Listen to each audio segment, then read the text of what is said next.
So in order to be able to provide ethical products in an environment where the cost of living crisis is hitting families hard, I guess it's all about efficiency.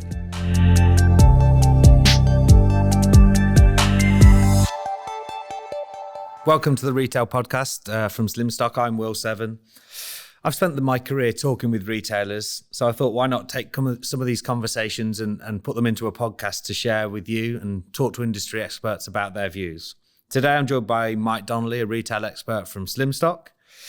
And today's topic is the treacherous waters of ethics versus profitability in retail. So thanks for joining us, Mike. Pleasure.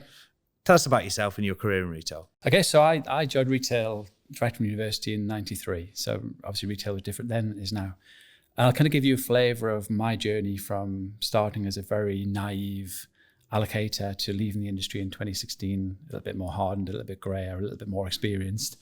But I think it's a really good point you made about the question, can you be ethical and can you make profit? And you can, but it has to be a conscious decision. I think in the past it's probably been less so. But if I give you a flavour of my career, I started out in the mid-90s and working for a large UK retailer, the market leader in children's wear. And at that time, most of our production was domestic. Most of our production came from, if you're familiar with the UK, Leicester, Hinckley, Nottingham. And it's the same with Daventry. The textile industry in Daventry was key then. And the reason people bought locally, domestically, because you had control of your factory, you had visibility, you could drive to the factory and see what was happening and boots on the ground. And I remember my first time seeing a hosiery factory, socks in Hinckley.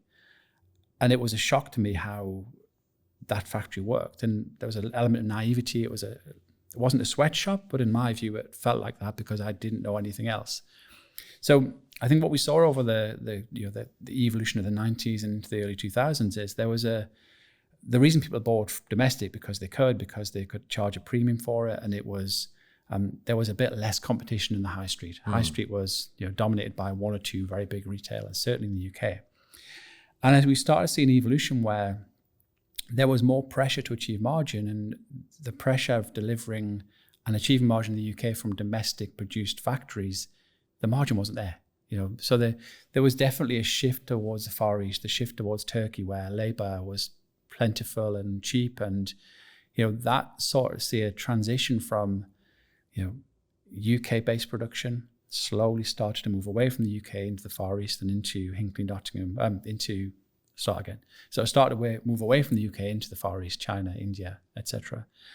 And I think back in my career, margin was always key. Margin was always the thing that you negotiate at the start of the season. What's your intake margin?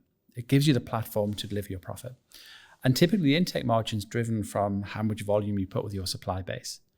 So I've never seen a situation where even when things have been kind of counterproductive in terms of delivering margin, where your target hasn't been increased. Your margin growth this year is plus 0.5 versus last year. Even when, I think back to 2007, when the dollar rate was $2.07 to the pound and it dropped to $1.45, margin was still growing. So there's huge pressure on everybody to try and kind of achieve margin. So that's one of the reasons we saw, and one of the things we saw in the environment where the push to Far East production was partly margin driven, partly because we saw a lot more competition in the high street. The likes of the supermarkets entered the frame, and they had far bigger buying power and put pressure on you to reduce your price. And most retailers don't want to reduce their margin. They will look for alternative sourcing. So, there was definitely a shift from what was UK-based to Far East-based. And it took 3 or 4 years, but by probably the early part of 2000s, there wasn't any UK production, or very rarely. And it has come back a little bit at the moment, but it's predominantly Far East. So let's take it back to that stage then. What was your role? What were you doing in retail then? So at that point, I had quite a junior role, hugely important. I was allocating stock. I was pushing stock to stores. Still one of the most important roles now. Different conversation, perhaps another webinar or another podcast. Sure. But my role was to get the stock in the right place. And as you progress your career, and I took a very traditional career path in retail and merchandising, and this is very common at the time. You start at the lower level allocate, you progress to senior allocator, assistant merchandiser, senior merchandiser. And as you move up your career, you start to take ownership of a factory, a category. You start to be less involved in pushing stock out and more involved in what I would say the commercial role. Yeah. So at that point, when I was an allocator, I wasn't really worried about where the stock was coming from or the margin that I was delivering or the profit. I was just giving a job to push stock out. But as you progress your career, margin becomes more important and you become more involved in decision making and ultimately delivering that profit. Yeah.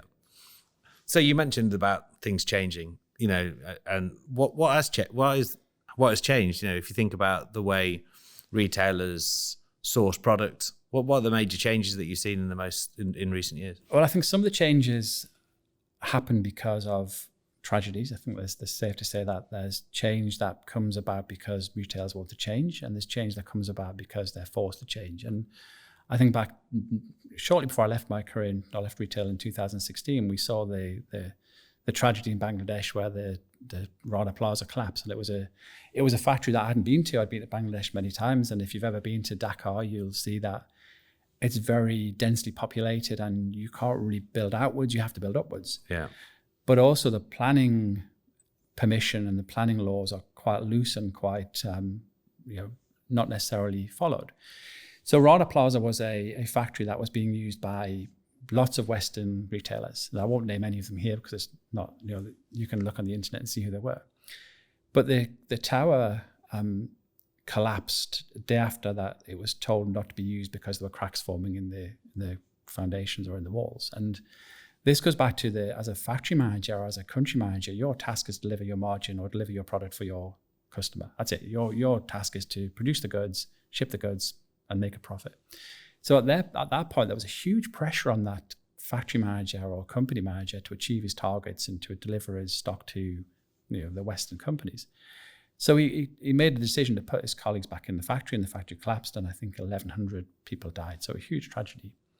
But it wasn't the first time that happened in Bangladesh. Even 6 months before, we saw other tragedies. So that kind of catalyst, and I remember walking into where I worked the day after, and if I'm honest, my first thoughts probably wasn't about people dying tragically. It was a little bit about where's my stock going to be. And obviously we weren't directly involved in that factory, but the principle of people putting profit and people putting delivery ahead of livelihoods and lives was probably where the industry was, rightly or wrongly, and I don't think anybody intentionally goes out to work to take risks and put people in harm. But our focus was more about delivering intake, delivering profit, and almost turning a blind eye because they weren't in Hinckley or Leicester or Nottingham and you didn't see the factory. Yeah.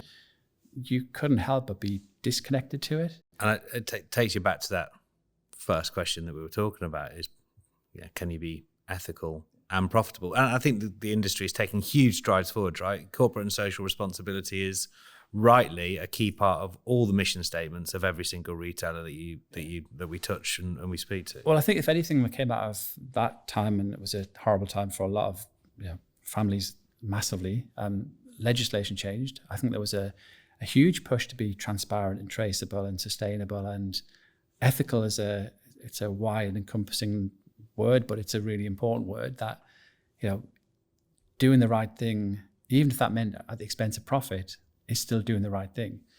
So I think that did see a real paradigm shift between, looking at factories and making sure they're transparent and making sure they're audited and making sure that you've been to the factory and you've met the manager and you've, conducted fire safety regulations. And what we found oddly that, and I think this is the case with Rana Plaza, I would place an order with a customer or with a supplier, and that supplier would subcontract that order to another supplier. So the traceability of, yes, I placed an order, but let's say I placed an order with you, Will. If you then go and place an order, you transfer that order to another manufacturer, and I don't know that. Well, I should. Yeah. And that should be something that's turning a blind eye to it isn't acceptable. So you have to have that traceability and trackability and understanding who's the manufacturer making your product, even if that's different than the supply you added to it. So it was definitely a catalyst that caused a change, and rightly so. And I think you're right. In my career, I've seen a progression from, yes, we still want to be profitable as retailers.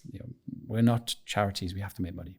The degree to which we make profit, do we take a hit on profit? Absolutely. We have to be a bit, no one wants to profit here. But it kind of put the focus back on, there's always been the challenge between the price you pay to your supplier and the price you can pay to your customer. or the price your customer can pay to you. Yeah. And that kind of balancing the pressure that sits between the price you pay to your customer or the price you pay to your suppliers is where that efficiency has to come from. I think in the past, margin has been a good way of kind of,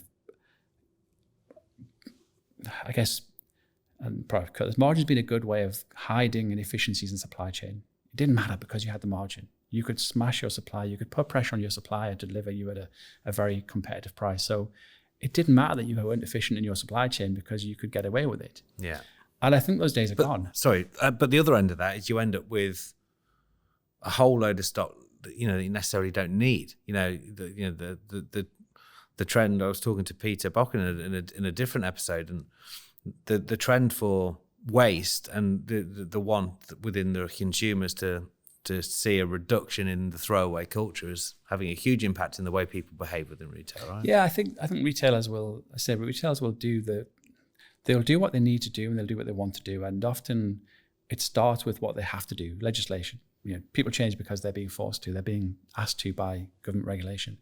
But also the best retailers will be agile and they will change to the needs of their market. And we've seen this in the UK where, retailers are changing because consumers are changing. Consumers are now more aware of where products come from. And I think back to when I spent time on denim jeans and this kind of staggering stat that it takes 10,000 litres of water to create a single pair of jeans.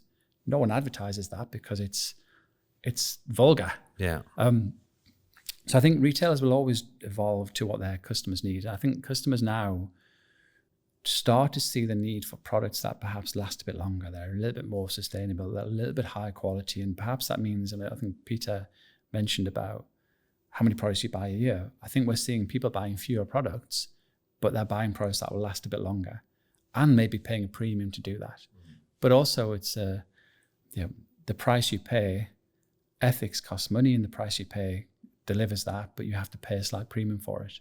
Yeah, and customer behavior means that retailers have to adapt, exactly what you were saying, right? Yeah, and those retailers that don't adapt won't be here.